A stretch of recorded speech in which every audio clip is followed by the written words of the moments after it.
hopya rin, eto ha, hopya naman, nag-ho-hope ang mga fans ng Kim Pao na sana sabay pumunta sa Amerika ang dalawa kasi nung nag-show sila sa Davao tuloy, Dubai for TFC at saka syempre sa UK, United Kingdom, sabay sila, di ba? Pero this time, Mhm. umaasa sila na sabay sana sina Paolo and Kim papuntang Los Angeles, California para po sa ASAP natin to California on August 3 pero hindi sila Mm. magsabay.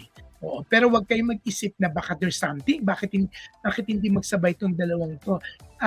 Kasi pupunta muna kasi sa Kissimmee, Florida si Paolo para sa TFC Hour. So paalis na siya today. Today ang alis niya. Hindi ko lang sure kung what time Hmm. alis na ba. Basta today ang alis niya going to Florida. Pero syempre hindi diretso Florida yan. It's either San Francisco or Los Angeles siya papasok. Katulad kaming dalawa ni Richard Gutierrez nung 6 years ago we went to Florida, Kissimmee, Florida for TFC Happy Hour, no? Nag-via Los Angeles kami. Oo. Hmm.